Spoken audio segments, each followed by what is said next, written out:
এই পিঠটা আজ শাকা হয়েছিল আর দুপুরের আজকে সেরা লাঞ্চ, তাই তো গাইস? মেসি তো চলে গেছে। Hey guys, good morning, welcome to my channel. আবার চলে এসেছি একটা নতুন ব্লগ নিয়ে। পাপা এখানে সেন্ট মারছে, তাই তাই তার আওয়াজ হচ্ছে। কোনো চাপ নেই পাপা, তুমি থাকতে পারো।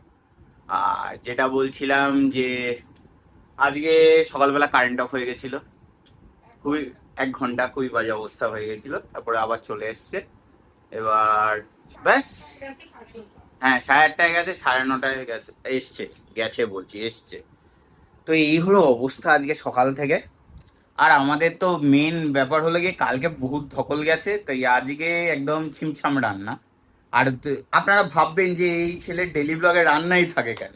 তো ব্যাপারটা হচ্ছে বাড়িতে থাকলে তো রান্নাটাই মেন। আর কি হবে, আর তো কিছু নেই, মেন জিনিসটাই হলো রান্না।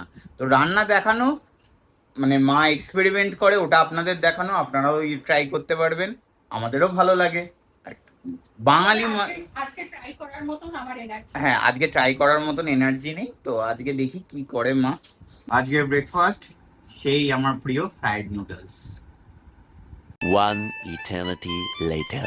সো গাইস, সকালবেলা তো দেখলেই ফ্রাইড নুডলস খেলাম। মানে শিখে গেছি বলে না, এখন খুব ইচ্ছা করে ওটা করি। শিখে গেছি মানে ভালো লেগেছে, এখন প্রায় করছি, ভালো লাগছে, ওটা খেলাম। আর তারপর হলো গিয়ে মা বলছিল দুপুরে কি করবে না করবে, আমি বললাম এনার্জি লাগছে না যখন, তোমার কালকে তো অনেক কাজ গেছে না, তো আজকে মাকে বললাম একটু রেস্ট নাও। তো ওই আলুর পরোটা পাওয়া যায় আমুলের, ওটা আউট অফ স্টকই থাকে, কিন্তু আজকে লাকিলি স্টকে পেয়ে গেছি, ফ্লিপকার্টে পাওয়া যায় রেডিমেড। ওটা অর্ডার দিলাম, ওটা জাস্ট ভেজে নিলেই হয়ে যাবে। তো ওইটা অর্ডার দিয়ে নিয়ে এসেছি। আর ওইদিকে মা আলুর দম করে রেখেছে, এটাই আছে আজকে দুপুরে, এইটাই খাবো। আর এদিকে একটু বসেছি, আজকে সময় আছে দেখে এই টেবিলটা খুব ময়লা হয়েছে, খুবই ময়লা, এটাই পরিষ্কার করতে বসেছি, একটু পরিষ্কার করে নি।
এখন খাবার সময়। আর আলুর পরোটাটা টাটকা টাটকা, ওটা গরম না করে খাওয়া যাবে না।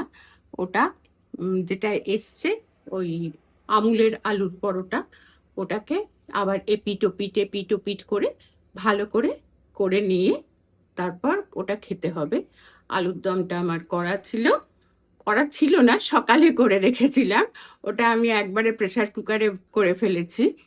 আর কাঁচা পেঁয়াজ আর আমার তৈরি লঙ্কার আচার, এই হচ্ছে আজকে দুপুরে মেনু। এই পিঠটা আজ শাকা হয়েছিল, আর আরেকটা পিঠ করতে দিয়েছি। এই যে দেখুন, এভাবে এটা করতে হবে, খুব সুবিধা, আর কিছু না। আজকে যদি এনার্জি থাকতো নিজেরাই আলুর পরোটা বানিয়ে করে ফেলতে পারতাম, কিন্তু যা অবস্থা, একটু বিশ্রামের প্রয়োজন ছিল, আর কিছুই না। হ্যাঁ।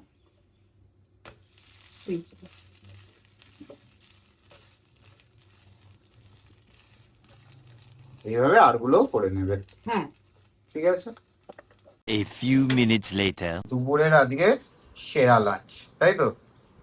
One eternity later. গাইস আমাদের পীঠস্থানে আবার চলে এসেছি তেলিপুকুর। ছেলে এখন আসছে অন দা ওয়ে। আজকে তো বলেছিল নাকি একটা জায়গায় যাবে, তা মনে হয় আর যাওয়া হবে না।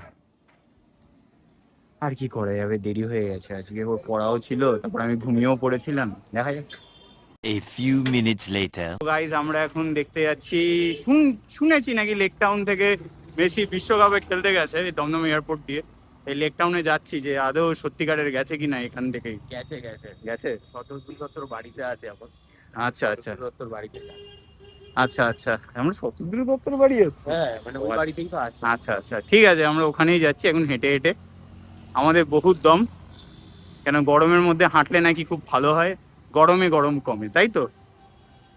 একদম। গাইজ মেসি তো চলে গেছে, এসে তো সবাই জানে চলে গেছে, আমরা এসেছি দেখতে, কারণ যখন এসেছিল তখনও দেখেছি, আর এখন চলে যাওয়ার পরও দেখেছি। Motivation time. তো এর থেকে আমরা বুঝতে পারলাম, আচ্ছা নিয়ে এর থেকে আমরা বুঝতে পারলাম যে তুমি যে জিনিসটা ভাববে যে থেকে যাবে সব সময়ের জন্য, কিন্তু সেটা এটা যে আদৌ থাকবে কি থাকবে না সেটা তোমার হাতে নেই। তো এইটা তুমি ডিসিশন নিও না যে সব সময় থেকে যাবে। তো এইটা নিজেকে বুঝিয়ে রাখো, এসে থাকলে বা না থাকলেও কোনো ব্যাপার ব্যাপার না, থাকলেও কোনো ব্যাপার না, না থাকলেও কোনো ব্যাপার না। তো এইভাবে নিজেকে বুঝিয়ে রাখো। একদম। 1 hour later. আমরা আবার আমাদের পীঠস্থানে চলে এসেছি, সেকেন্ড, এটা হলো ডিপি। ফার্স্টটা তেলিপুকুর। ওটা নতুন হয়েছে না? ডিপিটা অনেক পুরনো। হ্যাঁ, তাহলে এটাই ফার্স্ট হবে। ছোটবেলা থেকে ছোটবেলা থেকে, মানে আমি হ্যাঁ। যখন থেকে আড্ডা দিতে বেরোই তখন থেকে তখন থেকে ডিপি। এই ঘেমে গেলে একটুখানি এসির হাওয়া, আমরা তো গরিবের হাওয়া খেতে আসি, তাই তো? A few minutes later. রাত্রে কি হচ্ছে মা? রাত্রে পুরো পাতি ভাষায় হলো ভাত ভাজা। ভাত ভাজা, এটা নট ফ্রাইড রাইস। এক্সেস ভাত ফ্রিজে রয়েছে, যেটুকু ভাত আছে সেটুকুতে আমাদের তিনজনের হবে না, তাই আমি প্রেসারে বসিয়ে দিয়েছিলাম। ভাত একটু অল্প একটু যেটুকু লাগবে সেটাকে নিয়ে প্রেসারের ভাত দিয়ে আলু দিয়ে পেঁয়াজ দিয়ে কাঁচা লঙ্কা দিয়ে ভাজা, সেটাই হলো ভাত ভাজা বাঙালিতে। রান্নাটা সাদা তেলে হবে, ব্যাস।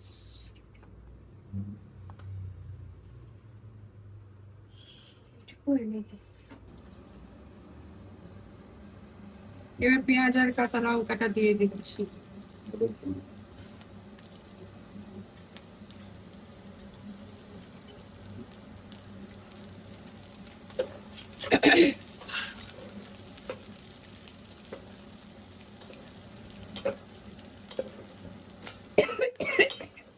এবার এটা ভাজা ভাজা হোক। হ্যাঁ, একটুখানি ভাজা হবে, এটা বেশি না, ওই একটুখানি ভাজা হয়ে গেলে আলুটা দিয়ে দেবে, তাই তো? হ্যাঁ, তারপর আলুর সাথে একসাথে ভাজা হবে। এবার আলুটা দিয়ে দিচ্ছি। কারণ মোটামুটি মনে হচ্ছে যেন ফার্নেসের মধ্যে দাঁড়িয়ে রান্না করছি। সত্যি এত গরম লাগছে না আমাদের এই টপ ফ্লোরে মানে সাংঘাতিক অবস্থা।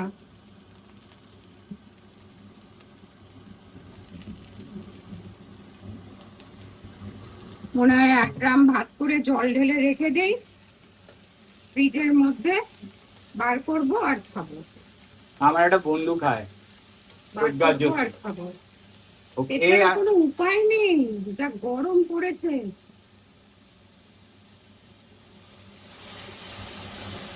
একটু নুন দিয়ে দিলাম, কারণ আলুটাকে একটু মজতে হবে, পেঁয়াজটাও একটু মজবে, তো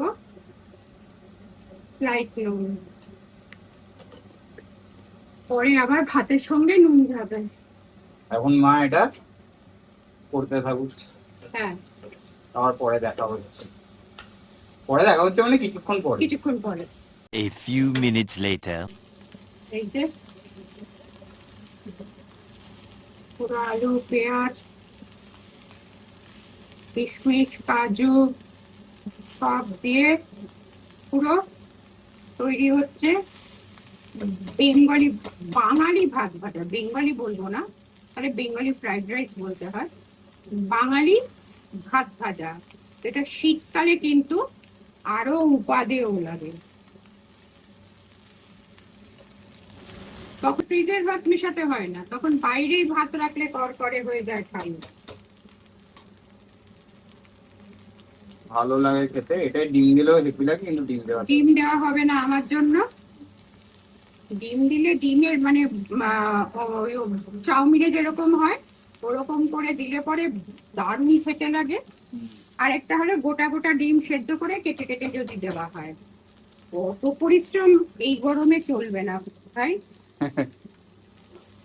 চলো ঠিক আছে, হয়ে গেছে, হ্যাঁ, ডান।